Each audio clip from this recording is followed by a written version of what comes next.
Premier লিগে খেলার নিশ্চিতের ম্যাচে বার্নলির বিপক্ষে হেরে মেজাজ হারালেন হামজা চৌধুরী। তবে তার আগে বার্নলির সমর্থকদের অসদাচরণের শিকার হন হামজা। পরবর্তীতে মেজাজ হারিয়ে ফুটবলারদের সাথে হাতাহাতিতে জড়ান বাংলাদেশ তারকা। যেই ভিডিওটি নিয়ে সংবাদ প্রচার করেছে বেশ কিছু আন্তর্জাতিক গণমাধ্যম।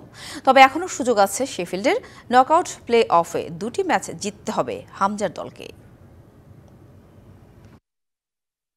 হামজা চৌধুরী মানেই যেন শান্ত আর হাস্যোজ্জ্বল একটা ছবি ভাসে দেশের ফুটবল ভক্তদের সামনে। দেশের ফুটবলে যিনি প্রায় ত্রাতা হয়ে এসেছেন লাল সবুজের ফুটবলে নতুন দিগন্ত সূচনায়। তবে সেই হাসি খুশি হামজাই যেন হঠাৎ বদলে গেলেন। ফুটবল বোধহয় এমনই যে হাসায় কাদায়, আর সেই ফুটবল মাঠে আবার অনেক শান্ত মানুষটাই মেজাজও হারায়।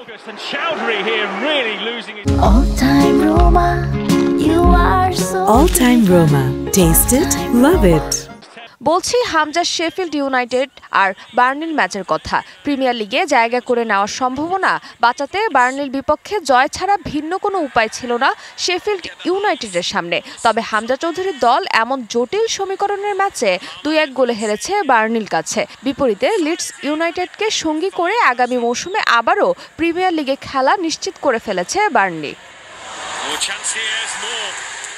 আর সেই ম্যাচেই মেজাজ হারিয়েছেন হামজা চৌধুরী। তবে তার আগে বার্নলির সমর্থকদের অসদাচরণের শিকার হন হামজা চৌধুরী।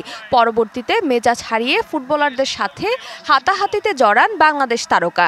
যেই ভিডিওটি নিয়ে সংবাদ প্রচার করেছে বেশ কিছু আন্তর্জাতিক গণমাধ্যম। এছাড়াও হাতাহাতি সেই ভিডিও এখন ভাইরাল সোশ্যাল মিডিয়ায়। ভিডিওটিতে দেখা যায় মেজাজ হারিয়ে প্রতিপক্ষ ফুটবলারদের উপর চড়াও হতে যাচ্ছেন হামজা, আর তাকে সেখান থেকে নিয়ে যাওয়া হচ্ছে। হামজার দল শেফিল্ড ইউনাইটেডের অবশ্য এখনও সুযোগ আছে প্রিমিয়ার লিগে ওঠার। নকআউট প্লে অফে দুটি ম্যাচ জিততে হবে শেফিল্ডকে। 46 ম্যাচের লিগে 44 ম্যাচ শেষে শেফিল্ডের পয়েন্ট এখন 86।